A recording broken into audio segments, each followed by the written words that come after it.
गुरुजी please मेरा सवाल है भगवत गीता 7.28 श्लोक का मीनिंग समझाएं।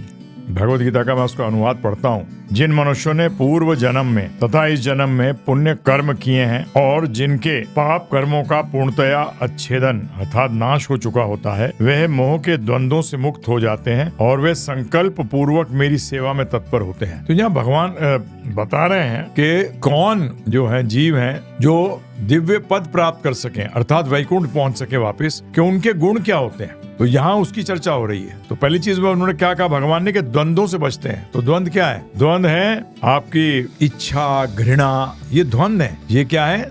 डुअलिटी है। लाभ, हानि, सुख, दुख, इन सब यश, अपयश इससे ऊपर उठ चुके हैं और जिनके सारे पाप कर्म नष्ट हो चुके हैं अर्थात जिन्होंने साधना भक्ति कर कर अपने सारे पापों को नष्ट कर दिया, भगवान की शरण में आ गए। सर्वधर्मान परित्यज्य माम एकम शरणम व्रजा अहम त्वम सर्व पापेभ्यो, जो मेरी शरण में आया था उसके सारे पाप हर लेता हूँ। जब आप शुद्ध हो जाते हो, जैसे कि आप अस्पताल में जब होते हो बीमारी के कारण, जब बीमारी आपकी बिल्कुल ठीक हो जाती है तब आपको क्या कर दिया जाता है? बोलते हैं आप घर जा सकते हो। इसी तरीके से दवा खाते हो ना, तो आप जब भक्ति की दवा अर्थात साधना भक्ति करते हो, गुरु की आज्ञा का पालन करते हो, तो क्या होता है? ये भव रोग की जो बीमारी है जो पापों के द्वारा अधित है वो खत्म हो जाती है। तो क्या होता है? फिर आप स्थिरता पूर्वक भक्ति करते हो अर्थात आप शुद्ध भक्त बन जाते हो। तो इस श्लोक के अंदर बड़ा क्लियर है पूर्ण तरह से। और भगवान ने गीता में कहा है कि जो मेरे पूरे तरह से शरण में आ जाएगा मैं उसके सर्व पापेभ्यो, मैं उसके सारे पाप हर लूंगा। तो इस श्लोक में जो उन्होंने कह रहे हैं कि जब तुम्हारे सारे पाप हर लिए जाएंगे अर्थात जब तुम पूर्ण तरह से मेरी शरण में आ जाओगे तो फिर आपको आपकी दिव्य पद जो है